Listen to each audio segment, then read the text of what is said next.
রহমান রহিম আল্লাহ তাআলার নামে।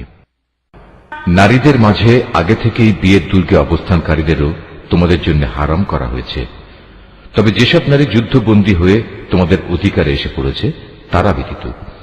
এ হচ্ছে বিয়ের ব্যাপারে তোমাদের উপর আল্লাহ তাআলার বিধান। এর বাইরে যেসব নারী রয়েছে তাদের তোমাদের জন্য এ শর্তে হালাল করা হয়েছে যে তোমরা বিয়ের জন্য একটি নির্দিষ্ট পরিমাণ মোহরের বিনিময়ে আদায় করে দেবে এবং তোমরা বিয়ের সংরক্ষিত দুর্গে অবস্থান করবে। তোমরা অবাধ যৌন স্পৃহা পূরণে নিয়োজিত হবে না। অতঃপর তাদের মধ্যে যাদের তোমরা এর মাধ্যমে উপভোগ করবে তাদের মোহরের বিনিময়ে ফরজ হিসেবে আদায় করে দাও। অবশ্য একবার এ মোহর নির্ধারিত হয়ে যাওয়ার পর যে পরিমাণের উপর তোমরা উভয় একমত হও তাতে কোনো দোষের কিছু নেই। নিশ্চয়ই আল্লাহ তাআলা সর্বজ্ঞ কুশলী। আর তোমাদের মধ্যে যে ব্যক্তির স্বাধীন ও সম্ভ্রান্ত কোনো ঈমানদার নারীকে বিয়ে করার আর্থিক ও সামাজিক সামর্থ্য না থাকে তাহলে সে যেন তোমাদের অধিকারভুক্ত কোনো ঈমানদার নারীকে বিয়ে করে নেয়। তোমাদের ঈমানের অবস্থা সম্পর্কে তো আল্লাহ তাআলা সম্যক অবগত আছেন। ঈমানের মাপকাঠিতে তোমরা তো একই রকম। অতঃপর তোমরা তাদের অধিকারভুক্তদের অভিভাবকদের অনুমতি নিয়ে বিয়ে করো এবং ন্যায় ইনসাফ ভিত্তিক তাদের যথার্থ মোহরানা দিয়ে দাও। এর উদ্দেশ্য হচ্ছে তারা যেন বিয়ের দুর্গে সুরক্ষিত হয়ে যায়, স্বেচ্ছাচারিণী হয়ে পর পুরুষকে আনন্দ দানের কাজে নিয়োজিত না থাকে। অতঃপর যখন তাদের বিয়ের দুর্গে অবস্থান করে দেয়া হল তখন যদি তারা ব্যভিচারে লিপ্ত হয় তখন তাদের উপর আরোপিত শাস্তির পরিমাণ কিন্তু বিয়ের দুর্গে অবস্থানকারিণী স্বাধীন সম্ভ্রান্ত নারীদের উপর আরোপিত শাস্তির অর্ধেক। তোমাদের মধ্যে যাদের ব্যভিচারে লিপ্ত হবার আশঙ্কা থাকবে শুধু তাদের জন্যই এই রেয়াতটুকু দেয়া হয়েছে। কিন্তু তোমরা যদি ধৈর্য ধারণ করতে পারো অবশ্যই তা তোমাদের জন্য কল্যাণকর এবং আল্লাহ তাআলা একান্ত ক্ষমা পরায়ণ ও পরম দয়ালু। আল্লাহ তাআলা তার বাণীসমূহ তোমাদের কাছে খুলে খুলে বলে দিতে চান এবং তিনি তোমাদের পূর্ববর্তী পুণ্যবান মানুষদের পথে পরিচালিত করতে চান, আর এর মাধ্যমে আল্লাহ তাআলা তোমাদের ক্ষমা অনুগ্রহ করতে চান। আল্লাহ তাআলা সর্বজ্ঞ কুশলী। আল্লাহ তাআলা তোমাদের উপর ক্ষমা পরবশ হবেন। অপরদিকে যারা নিজেদের পাশবিক লালসার অনুসরণ করে তারা চায় তোমরা সে ক্ষমার পথ থেকে বহুদূরে নিক্ষিপ্ত হয়ে গোমরা থেকে যাও। আল্লাহ তাআলা তোমাদের উপর থেকে বিধিনিষেধের বোঝা লঘু করে তোমাদের জীবন সহজ করে দিতে চান, কেননা মানুষকে অত্যন্ত দুর্বল করে পয়দা করা হয়েছে। হে মানুষ, তোমরা যারা ঈমান এনেছ কখনো তোমরা একে অপরের ধন সম্পত্তি অন্যায়ভাবে গ্রাস করো না। হ্যাঁ, ব্যবসা বাণিজ্য যা করবে তা পারস্পরিক সম্মতির ভিত্তিতেই করবে এবং কখনো স্বার্থের কারণে একে অপরকে হত্যা করো না। অবশ্যই আল্লাহ তাআলা তোমাদের প্রতি মেহেরবান। যে কেউই বাড়াবাড়ি ও জুলুম করতে গিয়ে এই হত্যার কাজ করে অচিরেই আমি তাকে আগুনে পুড়িয়ে দেব। আর আল্লাহর পক্ষে এ কাজ একেবারেই সহজ, মোটেই কঠিন কিছু নয়। যদি তোমরা সে সমস্ত বড় বড় গুনাহ থেকে বেঁচে থাকো যা থেকে বেঁচে থাকার জন্য তোমাদের নির্দেশ দেয়া হয়েছে, তাহলে তোমাদের ছোটখাটো গুনাহ আমি এমনিই তোমাদের হিসাব থেকে মুছে দেব এবং অত্যন্ত সম্মানজনক স্থানে আমি তোমাদের পৌঁছে দেব। আল্লাহ তাআলা তোমাদের একজনের তুলনায় আরেকজনকে যা কিছু বেশি দান করেছেন তোমরা তা পাওয়ার লালসা করো না। যা কিছু পুরুষরা উপার্জন করল তা তাদেরই অংশ হবে, আবার নারী যা কিছু অর্জন করল তাও হবে তাদেরই অংশ। তোমরা আল্লাহ তাআলার কাছ থেকে তার অনুগ্রহ পাওয়ার জন্য প্রার্থনা করো। অবশ্যই আল্লাহ তাআলা প্রতিটি বিষয় সম্পর্কে সম্যক ওয়াকিবহাল রয়েছেন। পিতামাতা ও আত্মীয় স্বজনের রেখে যাওয়া সম্পত্তিতে আমি সবার জন্যই অভিভাবক নিযুক্ত করে রেখেছি। যাদের সাথে তোমাদের কোনো চুক্তি কিংবা অঙ্গীকার রয়েছে তাদের পাওনা পুরোপুরি আদায় করে দেবে। আল্লাহ তাআলা অবশ্যই প্রতিটি বিষয়ের উপর সাক্ষী হয়ে আছেন। পুরুষরা হচ্ছে নারীদের কাজকর্মের উপর প্রহরী, তত্ত্বাবধায়ক, কারণ আল্লাহ তাআলা এদের একজনকে আরেকজনের উপর কিছু বিশেষ মর্যাদা প্রদান করেছেন। পুরুষের এই মর্যাদার একটি বিশেষ কারণ হচ্ছে প্রধানত তারাই দাম্পত্য জীবনের জন্য নিজেদের অর্থ সম্পদ ব্যয় করে। অতএব সতীসাধ্যী নারী হবে একান্ত অনুগত। পুরুষদের অনুপস্থিতিতে তারা স্বয়ং আল্লাহর তত্ত্বাবধানে থেকে নিজেদের ইজ্জত, আব্রু ও অন্যান্য সব অদেখা কিছুর রক্ষণাবেক্ষণ করবে। আর যখন কোন নারীর অবাধ্যতার ঔদ্ধত্যের ব্যাপারে তোমরা আশঙ্কা করো তখন তোমরা তাদের ভালো কথার উপদেশ দাও। তা কার্যকর না হলে তাদের সাথে একই বিছানায় থাকা ছেড়ে দাও। তাতেও যদি তারা ভালো না হয়, তাহলে চূড়ান্ত ব্যবস্থা হিসেবে তাদের মৃদু প্রহার করো। তবে যদি তারা এমনি অনুগত হয়ে যায়, তাহলে তাদের খামোখা কষ্ট দেওয়ার জন্য অজুহাত খুঁজে বেরিও না। অবশ্যই আল্লাহ তাআলা সর্বশ্রেষ্ঠ ও সবার চাইতে মহান। আর যদি তাদের স্বামী স্ত্রী এই দুজনের মাঝে বিচ্ছেদের আশঙ্কা দেখা দেয়, তাহলে তার পক্ষ থেকে একজন সালিশ এবং তার স্ত্রীর পক্ষ থেকে একজন সালিশ নিযুক্ত করো। আসলে উভয় যদি নিজেদের নিষ্পত্তি চায়, তাহলে আল্লাহ তাআলা তাদের পুনরায় মীমাংসায় পৌঁছার তৌফিক দেবেন। আল্লাহ তাআলা নিশ্চয়ই সম্যক জ্ঞানী, সর্ববিষয়ে ওয়াকিবহাল। তোমরা এক আল্লাহ তাআলার ইবাদত করো, কোনো কিছুকেই তার সাথে অংশীদার বানিও না, এবং পিতামাতার সাথে ভালো ব্যবহার করো। আরো যারা তোমাদের ঘনিষ্ঠ আত্মীয়, এতিম, মিসকিন, আত্মীয় প্রতিবেশী, অনাত্মীয় প্রতিবেশী, তোমার পথচারী সঙ্গী ও তোমার অধিকারভুক্ত দাস দাসী, তাদের সবার সাথেও ভালো ব্যবহার করো। অবশ্যই আল্লাহ তাআলা এমন মানুষকে কখনো পছন্দ করেন না যে অহংকারী ও দাম্ভিক। আল্লাহ তাআলা এমন ধরনের লোকদেরও ভালোবাসেন না যারা নিজেরা যেমন কার্পণ্য করে তেমনি অন্যদেরও কার্পণ্য করার আদেশ করে। তাছাড়া আল্লাহ তাআলা তাদের যা কিছু ধন সম্পদের অনুগ্রহ দান করেছেন, তারা তা লুকিয়ে রাখে। আমি কাফেরদের জন্য এক লাঞ্ছনাদায়ক শাস্তির ব্যবস্থা করে রেখেছি। আল্লাহ তাআলা তাদেরও পছন্দ করেন না যারা লোক দেখানোর উদ্দেশ্যে নিজেদের ধন সম্পদ ব্যয় করে। তারা আল্লাহ তাআলা এবং শেষ বিচারের দিনকেও বিশ্বাস করে না। আর শয়তান যদি কোনো ব্যক্তির সাথী হয়, তাহলে বুঝতে হবে সে বড়ই খারাপ সাথী পেল। কি দুর্যোগ তাদের উপর দিয়ে বয়ে যেত যদি তারা শয়তানকে সাথী বানানোর বদলে আল্লাহ তাআলার উপর ঈমান আনত এবং ঈমান আনত পরকাল দিবসের উপর। সর্বোপরি আল্লাহ তাআলা তাদের যা কিছু দান করেছেন তা থেকে তারা খরচ করত। বস্তুত আল্লাহ তাআলা তাদের কাজকর্ম সম্পর্কে ভালোভাবেই ওয়াকিফাল রয়েছেন। আল্লাহ তাআলা কার উপর এক বিন্দু পরিমাণও জুলুম করেন না, বরং তিনি তো এত দয়ালু যে নেকির কাজ যদি একটি হয় তবে তিনি তার পরিমাণ দ্বিগুণ করে দেন এবং এর সাথে তিনি নিজ থেকেও বড় কিছু পুরস্কার যোগ করেন। সেদিন তাদের অবস্থাটা কেমন হবে যখন আমি প্রত্যেক উম্মতের কাজে সাক্ষী হিসেবে তাদের নবীকে এনে হাজির করব, এবং হে মুহাম্মদ, এদের সবার কাছে সাক্ষী হিসেবে আমি সেদিন তোমাকে নিয়ে আসব। সেদিন যারা আল্লাহ তাআলাকে অস্বীকার করেছে এবং তার রাসূলের বিরুদ্ধাচরণ করেছে, তারা কামনা করবে মাটি যদি তাদের নিজেদের সাথে মিশে একাকার হয়ে যেত। কারণ সেদিন কোনো মানুষ কোনো কথাই মহাবিচারক আল্লাহ তাআলার কাছ থেকে গোপন করতে পারবে না। রুকু 7। হে ঈমানদাররা, তোমরা কখনো নেশাগ্রস্ত অবস্থায় নামাজের কাছে যেও না, যতক্ষণ পর্যন্ত তোমরা এতটুকু নিশ্চিত না হবে যে তোমরা যা কিছু বলছো তা তোমরা ঠিক ঠিক জানতে বুঝতে পারছ। আবার অপবিত্র অবস্থায়ও নামাজের কাছে যেও না, যতক্ষণ না তোমরা পুরোপুরিভাবে গোসল সেরে নেবে।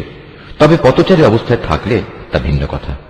আর যদি তোমরা অসুস্থ হয়ে পড়ো অথবা প্রবাসে থাকো, কিংবা তোমাদের কেউ যদি পায়খানা থেকে ফিরে আসো, অথবা তোমরা যদি দৈহিক মিলনের সাথে নারী স্পর্শ করো, তাহলে পানি দিয়ে নিজেদের পরিষ্কার করে নেবে। তবে যদি এসব অবস্থায় পানি নাই পাও, তাহলে পবিত্র মাটি দিয়ে তায়াম্মুম করে নেবে, এবং তার পদ্ধতি হচ্ছে তা দিয়ে তোমাদের মুখমণ্ডল ও তোমাদের হাত মাসেহ করে নেবে। অবশ্যই আল্লাহ তাআলা গুনাহ মার্জনাকারী, পরম ক্ষমাশীল। হে নবী, তুমি কি তাদের অবস্থা দেখোনি যাদের আসমানি গ্রন্থের সামান্য একটা অংশ দেয়া হয়েছিল, কিন্তু তারা গুমরাহির পথই কিনে নিচ্ছে। তারা তো তোমাদেরও পথভ্রষ্ট করে দিতে চায়।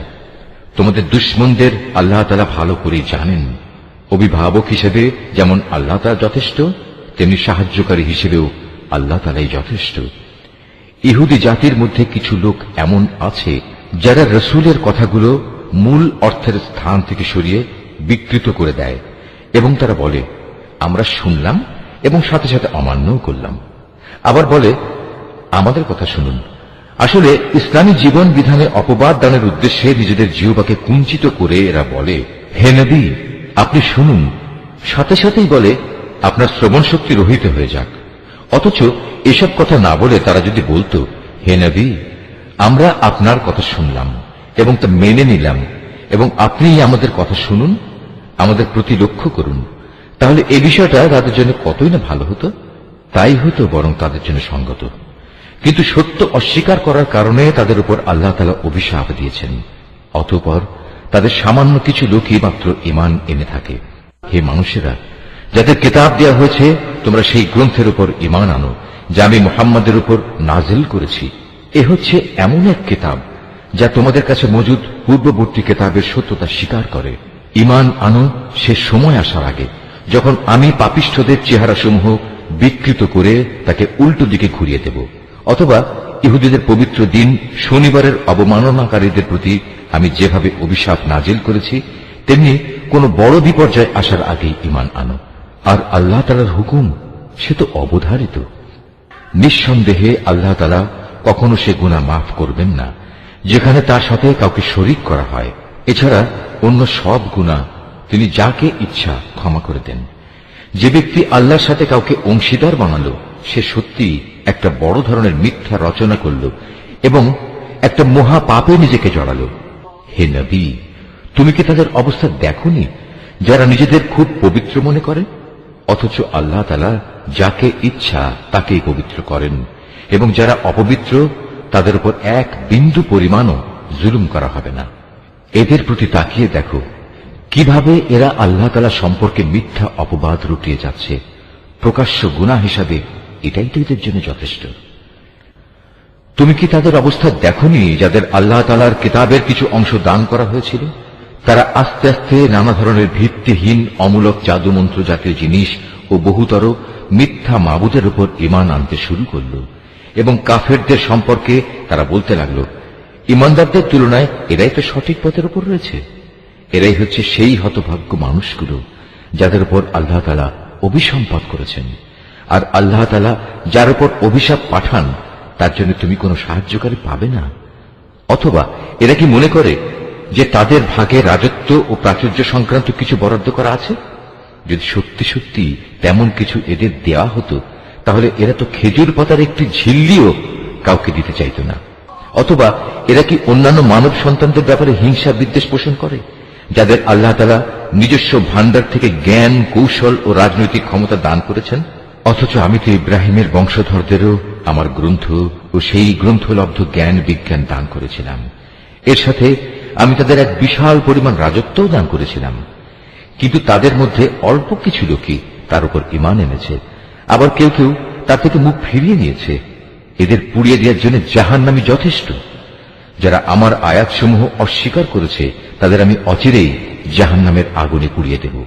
অতঃপর পুড়ে যখন তাদের দেহের চামড়া গলে যাবে, তখন আমি তার বদলে নতুন চামড়া বানিয়ে দেব, যাতে করে তারা আযাব ভোগ করতে পারে। অবশ্যই আল্লাহ তাআলা মহাপরাক্রমশালী, বিজ্ঞ, কুশলী। যারা আমার আয়াতসমূহ বিশ্বাস করেছে এবং ভালো কাজ করেছে, তাদের অচিরেই আমি এমন এক জান্নাতে প্রবেশ করাবো যার পাদদেশ দিয়ে ঝর্ণাধারা প্রবাহিত হবে। সেখানে তারা থাকবে চিরকাল। তাদের জন্য থাকবে পূত পবিত্র সঙ্গী ও সঙ্গিনীরা। সর্বোপরি আমি তাদের এক চিরস্নিগ্ধ ছায়ায় প্রবেশ করিয়ে দেব। হে ঈমানদার ব্যক্তিরা, আল্লাহ তাআলা তোমাদের নির্দেশ দিচ্ছেন, তোমরা আমানতসমূহ তাদের যথার্থ মালিকের কাছে সোপর্দ করে দেবে। আর যখন মানুষের মাঝে কোনো কিছুর ব্যাপারে তোমরা বিচার ফয়সালা করো, তখন তা ন্যায় ও ইনসাফের ভিত্তিতে করবে। আল্লাহ তাআলা তোমাদের যা কিছু উপদেশ দেন তা সত্যি সুন্দর। আল্লাহ তাআলা সবকিছু দেখেন এবং শোনেন। হে ঈমানদার মানুষেরা, তোমরা আল্লাহর আনুগত্য করো তার রাসূলের এবং সেসব লোকদের যারা তোমাদের মাঝে বিশেষভাবে দায়িত্বপ্রাপ্ত। অতঃপর তোমাদের মাঝে যদি কোনো ব্যাপারে মতবিরোধের সৃষ্টি হয়, তাহলে সেই বিষয়টি ফয়সালার জন্য আল্লাহ তাআলা ও তার রাসূলের দিকে ফিরিয়ে নিয়ে যাও। যদি তোমরা সত্যিকার অর্থে আল্লাহর উপর এবং শেষ বিচারে দিনের উপর ঈমান এনে থাকো, তাহলে এই পদ্ধতি হবে তোমাদের বিরোধ মীমাংসার সর্বোৎকৃষ্ট উপায়, এবং বিরোধপূর্ণ বিষয়সমূহের ব্যাখ্যার দিক থেকেও এটি হচ্ছে উত্তম পন্থা। হে নবী, তুমি কি তাদের অবস্থা দেখোনি যারা মনে করে তারা সে বিষয়ের উপর ঈমান এনেছে যা তোমার কাছে পাঠানো হয়েছে, এবং সে কিতাবের উপর ঈমান এনেছে যা তোমার আগে নাজিল করা হয়েছে, কিন্তু ফয়সালার সময় আমার কিতাবের বদলে এরা মিথ্যা মাবুদদের কাছ থেকে ফয়সালা পেতে চায়। অথচ এদের নির্দেশ দেওয়া হয়েছিল তারা এসব মিথ্যা মাবুদদের অস্বীকার করবে। আসল কথা হচ্ছে, শয়তান এদের সত্য থেকে অনেক দূরে সরিয়ে নিয়ে যেতে চায়। এদের যখন বলা হয় আল্লাহ তাআলা তাঁর রসুলের উপর যা কিছু নাজিল করেছেন তোমরা তার দিকে ফিরে এসো। তখন তুমি এই মুনাফিকদের দেখবে এরা তোমার কাছ থেকে একে একে মুখ ফিরিয়ে দূরে সরে যাচ্ছে। অতঃপর তাদের কৃতকর্মের কারণে যখন তাদের উপর কোনো বিপদ মুসিবত এসে পড়ে তখন এদের অবস্থাটা কি হয় দেখেছ? তারা তখন সবাই তোমার কাছে ছুটে আসে এবং আল্লাহর নামের কসম করে তোমাকে বলে, আমরা তো কল্যাণ ও সম্প্রীতি ছাড়া আর কিছুই চাইনি। এদের মনের ভেতর কি অভিসন্ধি লুকিয়ে আছে তা আল্লাহ তাআলা ভালো করে জানেন। তাই তুমি এদের এড়িয়ে চলো। তুমি এদের ভালো উপদেশ দাও এমন সব কথায় যা তাদের অন্তর ছুঁয়ে যায়। তুমি আরো বলো, আমি যখনই কোনো জনপদে কোনো রসুল পাঠিয়েছি তাকে এজন্যই পাঠিয়েছি যে আল্লাহর নির্দেশ অনুযায়ী সেখানে তার শর্তহীন আনুগত্য করা হবে। যখনই তারা নিজেদের উপর কোনো জুলুম করবে তখনই তারা তোমার কাছে ছুটে আসবে এবং নিজেদের কৃতকর্মের জন্য আল্লাহ তাআলার কাছে ক্ষমা প্রার্থনা করবে। আল্লাহর রসুলও তাদের জন্য ক্ষমা চাইবে। এমত অবস্থায় তারা অবশ্যই আল্লাহকে পরম ক্ষমাশীল ও অতীব দয়ালু হিসেবে দেখতে পাবে। না, আমি তোমার মালিকের শপথ করে বলছি, এরা কিছুতেই ঈমানদার হতে পারবে না যতক্ষণ না তারা তাদের যাবতীয় মতবিরোধের ফয়সালায় তোমাকে শর্তহীনভাবে বিচারক মেনে নেবে। অতঃপর তুমি যা ফয়সালা করবে সে ব্যাপারে তাদের মনে আর কোনো দ্বিধাদ্বন্দ্ব থাকবে না, বরং তোমার সিদ্ধান্ত তারা সর্বান্তঃকরণে মেনে নেবে। আমি যদি তাদের উপর এ আদেশ জারি করতাম যে তোমরা নিজেদের জীবন বিসর্জন দাও অথবা তোমরা নিজেদের ভিটে মাটি ছেড়ে অন্যত্র চলে যাও, তাহলে তাদের মধ্যে সামান্য সংখ্যক মানুষই তা করত। যেসব উপদেশ তাদের দেয়া হয়েছে তা যদি তারা মেনে চলত তবে তা তাদের জন্য খুবই কল্যাণকর হতো এবং তাদের মানসিক স্থিরতাও এতে করে মজবুত হতো। তাহলে আমিও আমার পক্ষ থেকে এজন্য তাদের বড় ধরনের পুরস্কার দিতাম। উপরন্তু আমি তাদের সরল পথও দেখিয়ে দিতাম। যারা আল্লাহ তাআলা ও তার রসুলের আনুগত্য করে তারা শেষ বিচারের দিন সেসব পুণ্যবান মানুষদের সাথে থাকবে যাদের উপর আল্লাহ তাআলা প্রচুর নিয়ামত বর্ষণ করেছেন। এরা হচ্ছে নবী রসুল যারা হেদায়েতের সত্যতা স্বীকার করেছে, আল্লাহর পথে জীবন উৎসর্গকারী শহীদ ও অন্যান্য নেককার মানুষ সাথী হিসাবে এরা সত্যি উত্তম। এ হচ্ছে আল্লাহ তাআলার কাছ থেকে অনুগ্রহ। মূলত কোনো কিছু জানার জন্য আল্লাহ তাআলাই যথেষ্ট। হে ঈমানদাররা, শত্রুর মোকাবেলায় তোমরা সর্বদা তোমাদের সতর্কতা গ্রহণ করো। অতঃপর হয় দলে দলে বিভক্ত হবে কিংবা একসঙ্গে শত্রুর মোকাবেলা করো। তোমাদের মধ্যে অবশ্যই এমন মুনাফিক লোক থাকবে যে যুদ্ধের ব্যাপারে গড়িমসি করবে। তোমাদের উপর কোনো বিপদ মুসিবত এলে সে বলবে, আল্লাহ তাআলা সত্যিই আমার উপর বড় অনুগ্রহ করেছেন, কেননা আমি সে সময় তাদের সাথে ছিলাম না। আর যদি তোমাদের উপর আল্লাহ তাআলার পক্ষ থেকে বিজয়ের অনুগ্রহ আসে তখন সে এমন ভাবে বলে যেন তার সাথে তোমাদের কোন রকম বন্ধুত্বই ছিল না। সে তখন আরো বলে, কতই না ভালো হতো যদি আমি তাদের সাথে থাকতাম, তাহলে আজ আমিও অনেক বড় সফলতা অর্জন করতে পারতাম। যেসব মানুষ পরকালের বিনিময়ে এ পার্থিব জীবন ও তার সুখ স্বাচ্ছন্দ্য বিক্রি করে দিয়েছে সেসব মানুষের উচিত আল্লাহ তাআলার পথে লড়াই করা। কারণ যে আল্লাহর পথে লড়াই করবে সে এ পথে জীবন বিলিয়ে দেবে কিংবা সে বিজয় লাভ করবে। অচিরেই আমি তাকে এ উভয় অবস্থার জন্যই বিরাট পুরস্কার দেব। তোমাদের একই হয়েছে, তোমরা আল্লাহর পথে সেসব অসহায় নরনারী ও দুস্থ শিশু সন্তানদের বাঁচাবার জন্য লড়াই করো না যারা নির্যাতনে কাতর হয়ে ফরিয়াদ করছে। হে আমাদের মালিক, আমাদের এই জালেমদের জনপদ থেকে বের করে অন্য কোথাও নিয়ে যাও। অতঃপর তুমি আমাদের জন্য তোমার কাছ থেকে একজন অভিভাবক পাঠিয়ে দাও। তোমার কাছ থেকে আমাদের জন্য একজন সাহায্যকারী পাঠাও। যারা আল্লাহ তাআলা ও তার রসুলের উপর ঈমান এনেছে তারা সর্বদা আল্লাহর পথে যুদ্ধ করে, আর যারা আল্লাহ তাআলাকে অস্বীকার করেছে তারা লড়াই করে মিথ্যা মাবুদদের সপক্ষে। অতএব তোমরা যুদ্ধ করো শয়তান ও তার চেলা চামুন্ডাদের বিরুদ্ধে। তোমরা সাহস হারিও না, কারণ শয়তানের ষড়যন্ত্র খুবই দুর্বল। হে নবী, তুমি কি তাদের অবস্থা দেখোনি যাদের প্রথম দিকে যখন বলা হয়েছিল তোমরা আপাতত লড়াই থেকে নিজেদের হাত গুটিয়ে রাখো, এখন নামাজ প্রতিষ্ঠা করো এবং যাকাত প্রদান করো।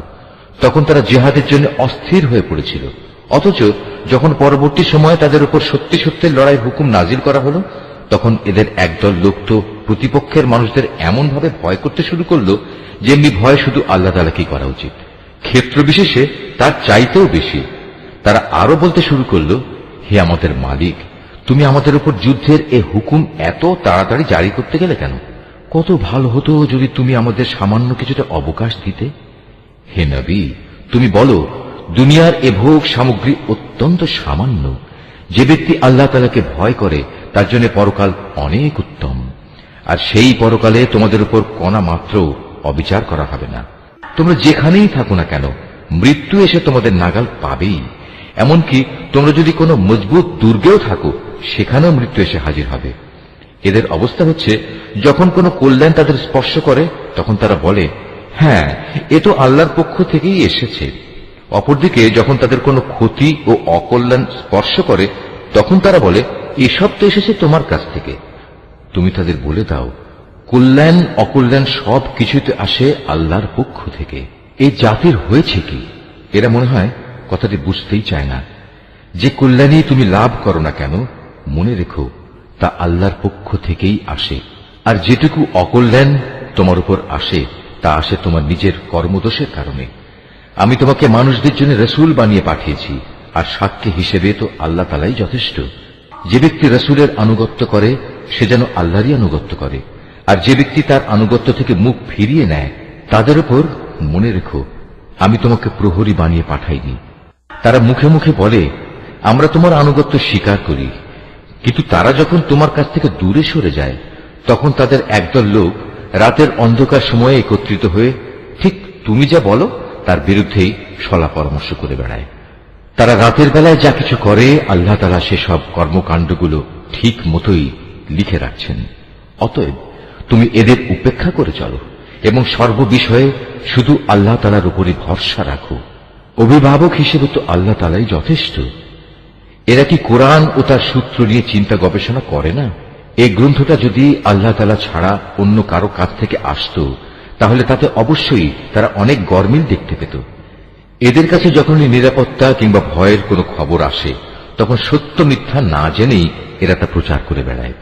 অথচ তারা যদি এ জাতীয় খবর আল্লাহর রসুল এবং তাদের দায়িত্বপ্রাপ্ত ব্যক্তিকে জানিয়ে দিত তাহলে এমন সব লোকেরা তা জানতে পারত যারা তাদের মধ্যে থেকে সেই খবরের যথার্থতা যাচাই করতে পারত।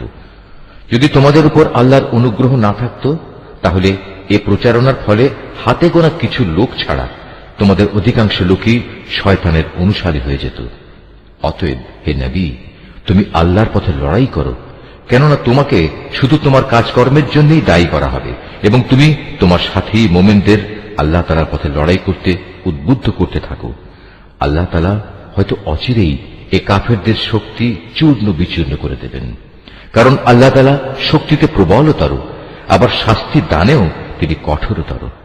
যদি তার জন্য কোনো ব্যক্তি কোনো ভালো কাজে সুপারিশ করে তাহলে তাতে অবশ্যই তার অংশ থাকবে, আবার যে ব্যক্তি কোনো অন্যায় কাজের ব্যাপারে সুপারিশ করবে তাহলে তার সৃষ্ট অকল্যাণেও তার সমপরিমাণ অংশ থাকবে।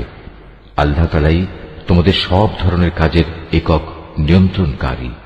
যখন তোমাদের সালাম দ্বারা অভিবাদন জানানো হয় তখন তোমরা তার চাইতেও উত্তম পন্থায় তার জবাব দাও। উত্তম ভাবে না হলেও কমপক্ষে যতটুকু সে দিয়েছে ততটুকুই ফেরত দাও। অবশ্যই আল্লাহ তাআলা সব কিছুর পুঙ্খানুপুঙ্খ হিসাব রাখেন। আল্লাহ তাআলা এক মহান সত্তা, তিনি ছাড়া দ্বিতীয় কোনো মাবুদ নেই। অবশ্যই তিনি তোমাদের কিয়ামতের দিন এক জায়গায় জড়ো করবেন। সেদিনের ব্যাপারে কোনো রকম সন্দেহ নেই। আর এমন কে আছে যে আল্লাহ তাআলার চাইতে বেশি সত্য কথা বলতে পারে? এ কি হলো তোমাদের? তোমরা মুনাফিকদের ব্যাপারে দুদলে বিভক্ত হয়ে গেলে, বিশেষ করে যখন স্বয়ং আল্লাহ তাআলাই তাদের কৃতকর্মের জন্য তাদের উপর অভিশাপ নাজিল করেছেন। আল্লাহ তাআলা যাদের পথভ্রষ্ট করে দিয়েছেন তোমরা কি তাদের সঠিক পথে আনতে চাও? বস্তুত আল্লাহ তাআলা যাকে পথভ্রষ্ট করেন তার জন্য তুমি কোনো পথে খুঁজে পাবে না। তারা তো এটাই কামনা করে যে তারা যেভাবে কুফরি করেছে তোমরাও তেমনি কুফরি করো, তাহলে তোমরা উভয়ে একই রকম হয়ে যেতে পারো। কাজেই তুমি তাদের মধ্যে থেকে কাউকেও নিজের বন্ধুরূপে গ্রহণ করো না, যতক্ষণ না তারা আল্লাহ তাআলার পথে নিজেদের ভিটে মাটি ছেড়ে ঈমানের প্রমাণ না দেবে। আর যদি তারা হিজরতের এই কাজটি না করে তাহলে তোমরা তাদের যেখানেই পাবে গ্রেফতার করবে এবং যুদ্ধরত শত্রুদের সহযোগিতা করার জন্য তাদের হত্যা করবে। আর কোনো অবস্থায় তাদের মধ্যে থেকে কাউকে তোমরা বন্ধু ও সাহায্যকারী হিসেবে গ্রহণ করো না। অবশ্য তাদের কথা আলাদা, যারা তোমাদের সাথে চুক্তিবদ্ধ কোনো একটি সম্প্রদায়ের সাথে এসে মিলিত হবে। আবার তাদের ব্যাপারও নয়, যারা তোমাদের সামনে এমন মানসিক অবস্থা নিয়ে আসে যে মূলত তাদের অন্তর তোমাদের সাথে যেমনি লড়াই করতে বাধা দেয়, তেমনি নিজেদের জাতির বিরুদ্ধেও তাদের লড়াই করতে বাধা দেয়। অপরদিকে আল্লাহ তাআলা যদি চাইতেন, তিনি তোমাদের উপর এদের ক্ষমতাবান করে দিতে পারতেন।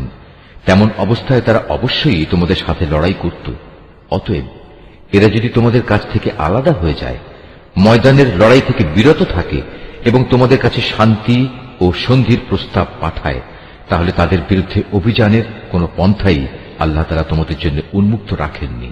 এই মুনাফিকদের মাঝে তোমরা এমন আরেক দল পাবে, যারা তোমাদের দিক থেকে যেমন শান্তি ও নিরাপত্তা পেতে চায়, তেমনি তারা তাদের নিজেদের জাতির কাছ থেকেও নিরাপত্তা ও নিশ্চয়তা পেতে চায়। কিন্তু এদের যখনই কোনো বিপর্যয় সৃষ্টির কাজের দিকে ডাক দেয়া হবে, তখন সাথে সাথেই এরা তোমাদের বিরুদ্ধে ঝাঁপিয়ে পড়বে। এরা যদি সত্যিই তোমাদের সাথে যুদ্ধ করা থেকে সরে না দাঁড়ায় এবং কোনো শান্তি ও সন্ধি প্রস্তাব তোমাদের কাছে পেশ না করে এবং নিজেদের অস্ত্র সংবরণ না করে, তাহলে তাদের তোমরা যেখানেই পাবে গ্রেফতার করবে এবং চরম বিদ্রোহের জন্য তাদের তোমরা হত্যা করবে। মূলত এরাই হচ্ছে সেসব লোক যাদের উপর আমি তোমাদের সুস্পষ্ট ক্ষমতা দান করেছি।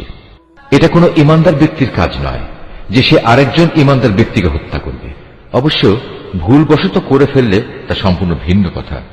যদি কোনো ইমানদার ব্যক্তি আরেকজন ইমানদার ব্যক্তিকে ভুল করে হত্যা করে, তাহলে তার বিনিময় হচ্ছে সে একজন দাস মুক্ত করে দেবে এবং তার সাথে নিহত ব্যক্তির পরিবার পরিজনকে তার রক্তের ন্যায়সঙ্গত মূল্য পরিশোধ করে দেবে। তবে নিহত ব্যক্তির পরিবারের লোকেরা যদি রক্তমূল্য মাফ করে দেয়, তবে তা স্বতন্ত্র কথা। এই নিহত ইমানদার ব্যক্তি যদি এমন কোন জাতির বা গোত্রের লোক হয় যারা তোমাদের শত্রু, তাহলে তার বিনিময় হবে শুধু একজন মোমেন দাসের মুক্তি। অপরদিকে নিহত ব্যক্তি যদি এমন এক সম্প্রদায়ের কেউ হয়ে থাকে যাদের সাথে তোমাদের কোনো সন্ধি চুক্তি বলবৎ আছে, তবে তার রক্তের মূল্য আদায় করা ও একজন ইমানদার দাসের মুক্তিও অপরিহার্য। যে ব্যক্তি মুক্ত করার জন্য কোনো দাস পাবে না, তার বিধান হচ্ছে ক্রমাগত 2 মাসের রোজা রাখা। এ হচ্ছে আল্লাহ তাআলার পক্ষ থেকে মানুষের তওবা কবুল করানোর ব্যবস্থা মাত্র। বস্তুত আল্লাহ তাআলা সর্বজ্ঞ, কুশলী। যে ব্যক্তি ইচ্ছাকৃতভাবে কোনো ইমানদার ব্যক্তিকে হত্যা করবে, তার শাস্তি হচ্ছে জাহান্নাম। সেখানে সে অনন্তকাল ধরে পড়ে থাকবে। আল্লাহ তাআলা তার উপর ভয়ানক রুষ্ট, তাকে তিনি লানত দেন। আল্লাহ তাআলা তার জন্য যন্ত্রণাদায়ক আযাব প্রস্তুত করে রেখেছেন। হে ঈমানদার ব্যক্তিরা, তোমরা যখন আল্লাহ তাআলার পথে জিহাদের রাস্তায় বের হবে, তখন বিচার বুদ্ধি প্রয়োগ করবে। কোন ব্যক্তি কিংবা সম্প্রদায় যখন তোমাদের সামনে শান্তি ও সন্ধির প্রস্তাব পেশ করে, তখন কিছু বৈষয়িক ধন সম্পদের প্রত্যাশায় তাকে তোমরা বলো না যে না, তুমি ঈমানদার নও। আসলে আল্লাহ তাআলার কাছে অনায়াসলভ্য সম্পদ প্রচুর রয়েছে, সম্পদের প্রচুর ভান্ডার পড়ে আছে। আগে তোমরাও ছিলে এমনি, অতঃপর আল্লাহ তাআলা তোমাদের উপর অনুগ্রহ করেছেন। কাজেই তোমরা বিষয়টি যাচাই বাছাই করে নিও। তোমরা যা কিছুই করো, আল্লাহ তাআলা সে ব্যাপারে সম্যক অবগত আছেন। মোমেনদের মাঝে যারা কোন রকম শারীরিক পঙ্গুত্ব ও অক্ষমতা না থাকা সত্ত্বেও বসে থেকেছে, আর যারা নিজেদের জান ও মাল দিয়ে আল্লাহ তাআলার পথে জিহাদে অবতীর্ণ হয়েছে, এরা উভয়ে কখনো সমান নয়। ঘরে বসে থাকা লোকদের তুলনায় ময়দানের মুজাহিদদের, যারা নিজেদের জান মাল দিয়ে আল্লাহ তাআলার পথে জিহাদ করেছে, আল্লাহ তাআলা তাদের উঁচু মর্যাদা দান করেছেন। জিহাদ তখনও ফরজ ঘোষিত না হওয়ায় এদের সবার জন্য আল্লাহ তাআলা উত্তম পুরস্কারের ওয়াদা করেছেন। কিন্তু এটা ঠিক, আল্লাহ তাআলা ঘরে বসে থাকা লোকদের উপর সংগ্রামরত ময়দানের মুজাহিদদের অনেক শ্রেষ্ঠত্ব দান করেছেন। এই মর্যাদা দেয়া হয়েছে স্বয়ং আল্লাহ তাআলার পক্ষ থেকেই। এর সাথে রয়েছে তার ক্ষমা ও দয়া। মূলত আল্লাহ তাআলা বড় ক্ষমাশীল ও অতীব দয়ালু। যারা নিজেদের উপর জুলুম করেছিল, তাদের প্রাণ কেড়ে নেওয়ার সময় মওতের ফেরেশতারা যখন তাদের জিজ্ঞেস করবে, বলতো এর আগে সেখানে তোমরা কিভাবে ছিলে? তারা বলবে, আমরা দুনিয়ায় দুর্বল ও অক্ষম ছিলাম। ফেরেশতারা বলবে, কেন তোমাদের জন্য আল্লাহর এই জমিন কি প্রশস্ত ছিল না? তোমরা ইচ্ছে করলে যেখানে চলে যেতে পারতে। আসলে এরা হচ্ছে অপরাধী। এরা হচ্ছে সেসব লোক যাদের আবাসস্থল হচ্ছে জাহান্নাম, আর তা কত নিকৃষ্টতম আবাস। তবে সেসব নারী পুরুষ ও শিশু সন্তান যাদের হিজরত করার মতো শারীরিক শক্তি ছিল না, কোথাও যাওয়ার কোনো উপকরণ ছিল না, তাদের কথা আলাদা। এরা হচ্ছে সেসব মানুষ আল্লাহ তাআলা সম্ভবত যাদের মাফ করে দেবেন। অবশ্যই আল্লাহ তাআলা গুনাহ মোচনকারী ও পরম ক্ষমাশীল। আর যে কেউই আল্লাহ তাআলার পথে হিজরত করবে সে অচিরেই আল্লাহ তাআলার জমিনে প্রশস্ত জায়গা ও অগণিত ধন সম্পদ পেয়ে যাবে। যখন কোনো ব্যক্তি আল্লাহ তাআলা ও তার রসুলের উদ্দেশ্যে হিজরত করার জন্য নিজ বাড়ি থেকে বের হয় এবং এমতাবস্থায় মৃত্যু এসে তাকে গ্রাস করে নেয়, তাহলে তার সে অপূর্ণ হিজরতের পুরস্কার দেওয়ার দায়িত্ব আল্লাহ তাআলার উপর। আল্লাহ তাআলা বড় ক্ষমাশীল ও পরম দয়ালু। তোমরা যখন সফরে বের হবে তখন তোমাদের যদি এই আশঙ্কা থাকে যে কাফেররা নামাজের সময় আক্রমণ করে তোমাদের বিপদগ্রস্ত করে ফেলবে, তাহলে সে অবস্থায় তোমরা যদি তোমাদের নামাজ সংক্ষিপ্ত করে নাও তাতে তোমাদের কোনোই দোষ নেই। নিঃসন্দেহে কাফেররা হচ্ছে তোমাদের প্রকাশ্যতম দুশমন। হে নবী, তুমি যখন মুসলমানদের মাঝে অবস্থান করবে এবং যুদ্ধাবস্থায় যখন তুমি তাদের ইমামতির জন্য নামাজে দাঁড়াবে, তখন যেন তাদের একদল লোক তোমার সাথে নামাজে দাঁড়ায় এবং তারা যেন তাদের অস্ত্র সাথে নিয়ে সতর্ক থাকে। অতঃপর তারা যখন নামাজের সাজদা সম্পন্ন করে নেবে তখন তারা তোমাদের পেছনে থাকবে। দ্বিতীয় দল যারা নামাজ তখনও পড়েনি তারা তোমার সাথে এসে নামাজ আদায় করবে, কিন্তু সর্বাবস্থায় তারা যেন সতর্কতা অবলম্বন করে এবং সশস্ত্র অবস্থায় থাকে। কারণ কাফেররা তো এই সুযোগটুকুই চায় যে যদি তোমরা তোমাদের মাল সামানা ও অস্ত্রশস্ত্র সম্পর্কে একটু অসাবধান হয়ে যাও, যাতে তারা তোমাদের উপর আকস্মিকভাবে ঝাঁপিয়ে পড়তে পারে। অবশ্য অতিরিক্ত বৃষ্টি বাদলের জন্য যদি তোমাদের কষ্ট হয় কিংবা শারীরিকভাবে তোমরা যদি অসুস্থ হও, তাহলে কিছুক্ষণের জন্য তোমরা অস্ত্র রেখে দিতে পারো, কিন্তু অস্ত্র রেখে দিলেও তোমরা কিন্তু নিজেদের সাবধানতা বজায় রাখবে। অবশ্যই আল্লাহ তাআলা কাফেরদের জন্য এক অপমানকর আযাব নির্দিষ্ট করে রেখেছেন। অতঃপর তোমরা যখন নামাজ শেষ করে নেবে তখন দাঁড়িয়ে, বসে এবং শুয়ে তথা সর্বাবস্থায় আল্লাহ তাআলাকে স্মরণ করতে থাকবে। এরপর যখন তোমরা পুরোপুরি স্বস্তি বোধ করবে তখন যথারীতি নামাজ আদায় করবে। অবশ্যই নামাজ ঈমানদারদের উপর সুনির্দিষ্ট সময়ের সাথেই ফরজ করা হয়েছে। কোন শত্রু দলের পেছনে ধাওয়া করার সময় তোমরা বিন্দু মাত্র মনোবল হারিও না। তোমরা যদি কষ্ট পেয়ে থাকো তাহলে জেনে রেখো তারাও তো তোমাদের মতো কষ্ট পাচ্ছে, কিন্তু তোমরা আল্লাহ তাআলার কাছ থেকে যে জান্নাত আশা করো তারা তো তা করে না। নিশ্চয়ই আল্লাহ তাআলা সর্বজ্ঞ, কুশলী। অবশ্যই আমি সত্য দ্বীনের সাথে তোমার উপর এই গ্রন্থ নাজিল করেছি, যাতে করে আল্লাহ তাআলা তোমাকে যা জ্ঞানের আলো দেখিয়েছেন তার আলোকে তুমি মানুষদের বিচার মীমাংসা করতে পারো। তবে বিচার ফয়সালার সময় তুমি কখনো বিশ্বাসঘাতকদের পক্ষে তর্ক করো না। তুমি আল্লাহ তাআলার কাছে ক্ষমা প্রার্থনা করো। অবশ্যই আল্লাহ তাআলা বড় ক্ষমাশীল ও পরম দয়ালু। যারা নিজেদের সাথে বিশ্বাসঘাতকতা করে তুমি কখনো এমন সব লোকের পক্ষে কথা বলো না, কেননা আল্লাহ তাআলা এই পাপিষ্ঠ বিশ্বাসঘাতকদের কখনো পছন্দ করেন না। এরা মানুষদের কাছ থেকে নিজেদের কর্ম লুকিয়ে রাখতে চায়, কিন্তু আল্লাহ তাআলার কাছ থেকে তারা কিছুই লুকোতে পারবে না। আল্লাহ তাআলা তো হচ্ছেন সেই মহান সত্তা যিনি রাতের অন্ধকারে তিনি যেসব কথা বা কাজ পছন্দ করেন না এমন সব বিষয়ে যখন এরা সলা পরামর্শ করে তখনও তিনি তাদের সাথেই থাকেন। এরা যা কিছু করে তা সম্পূর্ণ আল্লাহ তাআলার জ্ঞানের পরিধির আওতাধীন। হ্যাঁ, এরাই হচ্ছে সেসব লোক যাদের সঠিক ঘটনা না জানার কারণে দুনিয়ার জীবনে তোমরা যাদের পক্ষে তর্ক করেছ, কিন্তু কিয়ামতের দিনে আল্লাহ তাআলার সামনে কে তাদের পক্ষে কথা বলবে কিংবা সেদিন কে তাদের উপর অভিভাবক হবে? যে ব্যক্তি গুনাহের কাজ করে অথবা গুনাহ করে নিজের উপর নিজেই অবিচার করে, অতঃপর এজন্য যখন সে আল্লাহ তাআলার কাছে ক্ষমা প্রার্থনা করে তখন সে অবশ্যই আল্লাহ তাআলাকে পরম ক্ষমাশীল ও অতীব দয়ালু হিসাবে পাবে। যে ব্যক্তি কোনো গুনাহের কাজ করল সে কিন্তু এর দ্বারা নিজেই নিজের ক্ষতি সাধন করল। আল্লাহ তাআলা সবকিছুই জানেন, তিনি কুশলী। যে ব্যক্তি একটি অন্যায় কিংবা পাপ কাজ করল কিন্তু সে দোষ চাপিয়ে দিল একজন নির্দোষ ব্যক্তির উপর, এ কাজের ফলে সে প্রকারান্তরে সাংঘাতিক একটা অপবাদ ও জঘন্য গুনাহের বোঝা নিজের ঘাড়ে উঠিয়ে নিল। এ পরিস্থিতিতে যদি তোমার উপর আল্লাহ তাআলার অনুগ্রহ ও দয়া না থাকত তাহলে এদের একদল লোক তো তোমাকে প্রায় ভুল পথে পরিচালিত করেই ফেলেছিল, যদিও তারা এই আচরণ দিয়ে তাদের নিজেদের ছাড়া অন্য কাউকেই পথভ্রষ্ট করতে পারছিল না। অবশ্য তাদের এই প্রতারণামূলক কাজ দ্বারা তারা তোমার কোনোই ক্ষতি সাধন করতে সক্ষম হতো না, কারণ আল্লাহ তাআলা তাঁর গ্রন্থ ও সে গ্রন্থলব্ধ কলাকৌশল তোমার উপর নাযিল করেছেন, এবং তিনি তোমাকে এমন সবকিছুর জ্ঞান শিক্ষা দিয়েছেন যা আগে তোমার জানা ছিল না। তোমার উপর আল্লাহ তাআলার অনুগ্রহ ছিল অনেক বড়। এদের অধিকাংশ গোপন সলা পরামর্শের ভেতরই কোনো কল্যাণ নিহিত নেই।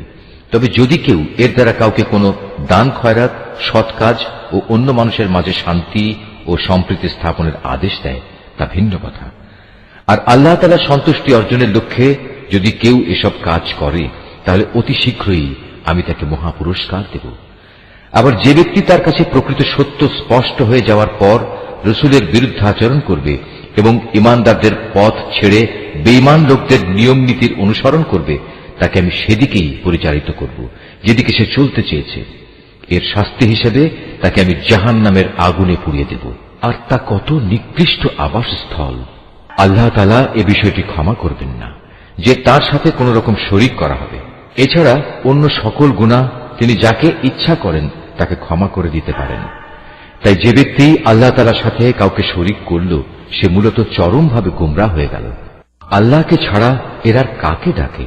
ডাকে নিকৃষ্ট দেবীকে কিংবা কোনো বিদ্রোহী শয়তানকে। তার উপর আল্লাহ তাআলা অভিশাপ বর্ষণ করেছেন, কারণ সে আল্লাহকে চ্যালেঞ্জ দিয়ে বলেছিল, আমি তোমার বান্দাদের এক অংশকে নিজের দলে শামিল করেই ছাড়ব। সে আরো বলেছিল, আমি অবশ্যই তোমার বান্দাদের গোমরাহ করে দেব, আমি অবশ্যই তাদের হৃদয়ে নানা প্রকারের মিথ্যা কামনা বাসনা জাগিয়ে তুলব, এবং আমি তাদের নির্দেশ দেব যেন তারা কুসংস্কারে লিপ্ত হয়ে জন্তু জানোয়ারের কান ছিদ্র করে দেয়।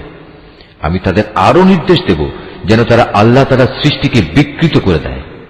মূলত যে কোনো ব্যক্তি আল্লাহ তাআলার বদলে শয়তানকে নিজের পৃষ্ঠপোষক বানিয়ে নেবে, সে এক সুস্পষ্ট ক্ষতি ও লোকসানের সম্মুখীন হবে। সে অভিশপ্ত শয়তান তাদের নানা প্রতিশ্রুতি দেয়, তাদের সামনে মিথ্যা বাসনার মায়াজাল সৃষ্টি করে, আর শয়তান যা প্রতিশ্রুতি দেয় তা হচ্ছে প্রতারণা মাত্র। এরাই হচ্ছে সেসব হতভাগ্য ব্যক্তি যাদের আবাসস্থল হচ্ছে জাহান্নাম, যার আযাব থেকে মুক্তির কোনো পন্থাই তারা খুঁজে পাবে না।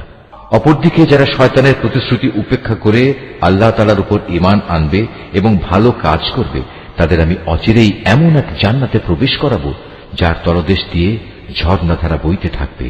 তারা সেখানে অনন্তকাল ধরে অবস্থান করবে। আল্লাহর ওয়াদা সত্য, আর আল্লাহর চাইতে বেশি সত্য কথা কে বলতে পারে? মানুষের ভালো মন্দ যেমনি তোমাদের খেয়াল খুশির সাথে জড়িত নয়, তেমনি তা আহলে কিতাবদের খেয়াল খুশির সাথেও সম্পৃক্ত নয়। আসল কথা হচ্ছে, যে ব্যক্তি কোনো গুনাহের কাজ করবে তাকে তার প্রতিফল ভোগ করতে হবে, আর এ পাপী ব্যক্তি সেদিন আল্লাহ তাআলা ছাড়া অন্য কাউকেই নিজেদের পৃষ্ঠপোষক ও সাহায্যকারী হিসেবে পাবে না। পক্ষান্তরে যে ব্যক্তি কোনো ভালো কাজ করবে, নর কিংবা নারী, সে যদি ঈমানদার অবস্থায় তা সম্পাদন করে, তাহলে সে এবং তার মতো সব লোক অবশ্যই জান্নাতে প্রবেশ করবে। পুরস্কার দেওয়ার সময় তাদের উপর বিন্দু মাত্র অবিচার করা হবে না। তার চাইতে উত্তম জীবন বিধান আর কার হতে পারে যে আল্লাহ তাআলার নির্দেশের সামনে মাথা নত করে দেয়? মূলত সেই হচ্ছে নিষ্ঠাবান ব্যক্তি। তদুপরি সে নিষ্ঠার সাথে ইব্রাহিমের আদর্শ মেনে চলে, আর আল্লাহ তাআলা ইব্রাহিমকে স্বীয় বন্ধুরূপে গ্রহণ করেছেন। আসমান ও জমিনে যা কিছু আছে তার সবকিছুই আল্লাহ তাআলার জন্য, আর আল্লাহ তাআলা তাঁর ক্ষমতা দিয়ে সবকিছুই পরিবেষ্টন করে আছেন। হে নবী, তারা তোমার কাছে নারীদের ব্যাপারে সিদ্ধান্ত জানতে চায়। তুমি তাদের বলো, আল্লাহ তাআলা তাদের ব্যাপারে তোমাদের জানিয়ে দিচ্ছেন, তা সেই এতিম নারীদের সম্পর্কিত ব্যাপার, আর এই কিতাব থেকে যা কিছু তোমাদের উপর পঠিত হচ্ছে। আল্লাহ তাআলা তাদের জন্য যেসব অধিকার দান করেছেন যা তোমরা আদায় করতে চাও না, অথচ তোমরা তাদের বিয়ে ঠিকই করতে চাও। অসহায় শিশু সন্তান ও এতিমদের ব্যাপারে তোমাদের বলা হচ্ছে, তোমরা যেন সুবিচার কায়েম করো। তোমরা যেটুকু সৎ কাজই করো, আল্লাহ তাআলা তার সবকিছু সম্পর্কেই সম্যকভাবে অবহিত রয়েছেন। যদি কোনো স্ত্রীলোক তার স্বামীর কাছ থেকে দুর্ব্যবহার কিংবা অবজ্ঞার আশঙ্কা করে, তাহলে সে অবস্থায় পারস্পরিক ভালোর জন্য আপোষ নিষ্পত্তি করে নিলে তাদের উপর এতে কোনো দোষ নেই, কারণ সর্বাবস্থায় আপোষ মীমাংসার পন্থাই হচ্ছে উত্তম পন্থা। কিন্তু সমস্যা হচ্ছে, মানুষ আপোষ করতে গেলে লালসার দিকেই বেশি পরিমাণে ধাবিত হয়ে পড়ে। কিন্তু তোমরা যদি সততার পন্থা অবলম্বন করো এবং শয়তানের কাছ থেকে নিজেকে রক্ষা করো, তাহলে সেটাই তোমাদের জন্য ভালো। কারণ আল্লাহ তাআলা তোমাদের সব কর্মকাণ্ড অবলোকন করে থাকেন। তোমরা কখনো একাধিক স্ত্রীদের মাঝে ইনসাফ করতে পারবে না, যদিও মনে প্রাণে তোমরা তা চাইবে। তাই তাদের একজনের দিকে তুমি এমন ভাবে ঝুঁকে পড়ো না যে দেখে মনে হবে আরেকজনকে ঝুলন্ত অবস্থায় রেখে দিয়েছ। তোমরা যদি সংশোধনের চেষ্টা করো এবং আল্লাহ তাআলাকে ভয় করো, তাহলে তুমি দেখবে আল্লাহ তাআলা অতি ক্ষমাশীল ও পরম দয়ালু। অতঃপর যদি সত্যি সত্যি তারা একে অপরের কাছ থেকে বিচ্ছিন্ন হয়ে যায়, তাহলে আল্লাহ তাআলা তার ভান্ডার থেকে দান করে তাদের সবাইকে পারস্পরিক মুখাপেক্ষিতা থেকে রেহাই দেবেন। আল্লাহ তাআলা নিঃসন্দেহে প্রাচুর্যময় ও প্রশংসা ভাজন। আসমান জমিনে যা কিছু আছে সবই আল্লাহ তাআলার জন্য। তোমাদের আগেও যাদের কাছে কিতাব নাজিল করা হয়েছিল, তাদের আমি এ নির্দেশ দিয়েছিলাম যেন তারা আল্লাহ তাআলাকে ভয় করে। আমি তোমাদেরও নির্দেশ দিচ্ছি। আর যদি তোমরা আল্লাহকে অস্বীকার করো, তাহলে জেনে রেখো আকাশ পাতালে যা কিছু আছে সবকিছুই তো আল্লাহ তাআলার জন্য। আল্লাহ তাআলা বেনিয়াজ, সব প্রশংসা তাঁরই প্রাপ্য। অবশ্যই আসমান জমিনের সব কয়টি জিনিসের মালিকানা তাঁর। যাবতীয় কর্ম সম্পাদনে আল্লাহ তাআলাই যথেষ্ট। হে মানুষ, তিনি চাইলে যে কোনো সময় জমিনের কর্তৃত্ব থেকে তোমাদের অপসারণ করে অন্য কোন সম্প্রদায়কে এনে বসিয়ে দিতে পারেন। এ কাজে তিনি অবশ্যই ক্ষমতাবান। তোমাদের মধ্যে যে ব্যক্তি এ দুনিয়াতেই তার পুরস্কার পেতে চায়, তার জেনে রাখা উচিত আল্লাহ তাআলার কাছে তো ইহকাল পরকাল এ উভয় কালের পুরস্কারই রয়েছে। আল্লাহ তাআলা তো সবকিছু শোনেন এবং সবকিছুই দেখেন। হে ঈমানদাররা, তোমরা সর্বদাই ইনসাফের উপর দৃঢ়ভাবে প্রতিষ্ঠিত থেকো এবং আল্লাহ তাআলার জন্য সত্যের সাক্ষী হিসেবে নিজেকে পেশ করো। যদি এ কাজটি তোমরা নিজের পিতামাতার কিংবা নিজের আত্মীয় স্বজনের উপরেও আসে, তবুও তা তোমরা মনে রাখবে, সে ব্যক্তি ধনী হোক কিংবা গরিব, এটা কখনো দেখবে না। কেননা তাদের উভয়ের চাইতে আল্লাহ তাআলার অধিকার অনেক বেশি। অতএব তুমি কখনো ন্যায় বিচার করতে নিজের খেয়াল খুশির অনুসরণ করো না। যদি তোমরা পেঁচানো কথা বলো কিংবা সাক্ষ্য দেয়া থেকে বিরত থাকো, তাহলে জেনে রাখবে তোমরা যা কিছুই করো না কেন আল্লাহ তাআলা তার যথার্থ খবর রাখেন। হে ঈমানদার ব্যক্তিরা, তোমরা ঈমান আনো আল্লাহর উপর, তার রসুলের উপর, সে কিতাবের উপর যা আল্লাহ তাআলা তার রসুলের উপর নাজিল করেছেন, এবং সেসব কিতাবের উপর যা ইতিপূর্বে তিনি নাজিল করেছেন। আর যে ব্যক্তি আল্লাহ তাআলাকে অস্বীকার করল তার ফেরেশতাদের, তার পাঠানো কিতাবসমূহ, তার নবী রসুলদের ও পরকাল দিবসকে, বুঝতে হবে সে ভীষণভাবে পথভ্রষ্ট হয়ে গেছে। যারা একবার ঈমান আনলো আবার কুফরি করল, কিছুদিন পর আবার ঈমান আনলো, এরপর সুযোগ বুঝে আবার কাফের হয়ে গেল, এরপর কুফরির পরিমাণ তারা দিনে দিনে বাড়িয়ে দিল। ঈমান নিয়ে তামাশা করার এ লোকদের আল্লাহ তাআলা কখনো ক্ষমা করবেন না, না কখনো তিনি এ ব্যক্তিদের সঠিক পথ দেখাবেন। হে নবী, মুনাফিক ব্যক্তিদের তুমি সুসংবাদ দাও যে তাদের জন্য ভয়াবহ আযাব রয়েছে, যারা দুনিয়ার ফায়দার জন্য ঈমানদারদের বদলে কাফেরদের বন্ধু হিসেবে গ্রহণ করেছে। তারা কি এর দ্বারা এদের কাছ থেকে কোন রকম মান সম্মানের প্রত্যাশা করে? অথচ সবটুকু মান সম্মান তো আল্লাহ তাআলার জন্যই নির্দিষ্ট।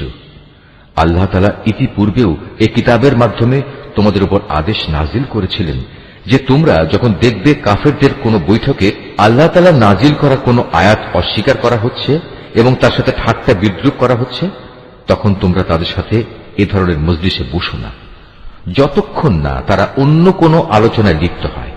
এমনটি করলে অবশ্যই তোমরা তো তাদের মতো হয়ে গেলে। জেনে রেখো আল্লাহ তাআলা অবশ্যই সব কাফের ও মুনাফিকদের জাহান্নামে একত্রিত করে ছাড়বেন। যারা সবসময় তোমাদের শুভ দিনের প্রতীক্ষায় থাকে, যদি আল্লাহ তাআলার অনুগ্রহে তোমাদের বিজয় আসে, তখন এরা কাছে এসে বলবে, কেন আমরা কি এই যুদ্ধে তোমাদের পক্ষে ছিলাম না? আবার যদি কখনো কাফেরদের ভাগে বিজয়ের অংশ লেখা হয়, তাহলে এরা সেখানে গিয়ে বলবে, আমরা কি তোমাদের মুসলমানদের কাছ থেকে রক্ষা করিনি? এমন অবস্থায় শেষ বিচারের দিনেই আল্লাহ তাআলা তোমাদের উভয়ের মাঝে ফয়সালা শুনিয়ে দেবেন এবং আল্লাহ তাআলা সেদিন মুমিনদের বিরুদ্ধে এ কাফেরদের কোন অজুহাত পেশ করার পথ অবশিষ্ট রাখবেন না। অবশ্যই মুনাফিকরা আল্লাহ তাআলাকে ধোঁকা দেয়, মূলত এর মাধ্যমে আল্লাহ তাদের প্রতারণায় ফেলে দিচ্ছেন। এরা যখন নামাজে দাঁড়ায় তখন একান্ত আলস্য ভরেই দাঁড়ায়, আর তাও কেবল লোক দেখানোর জন্যই। এরা আল্লাহ তাআলাকে আসলে কমই স্মরণ করে। এরা কুফরি ও ইমানের এর দুটানায় দোদুল্যমান। এরা না এদিকে না ওদিকে।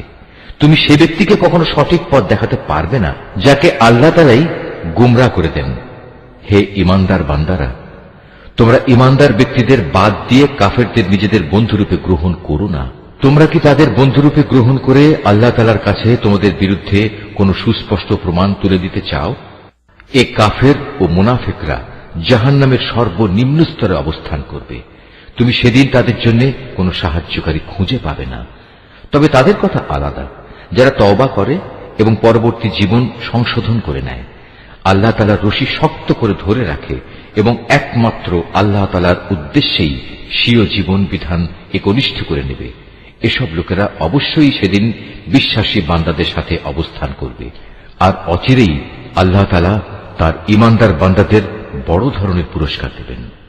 তোমরাই বলো, আল্লাহ তাআলা কি খামোখা তোমাদের শাস্তি দেবেন যদি তোমরা তার প্রতি কৃতজ্ঞতা আদায় করো এবং তার উপর ঈমান আনো? বস্তুত আল্লাহ তাআলা হচ্ছেন সর্বোচ্চ পুরস্কার দাতা, সম্যক ওয়াকিবহাল। নিশ্চয়ই আল্লাহ যা বলেছেন সত্য বলেছেন।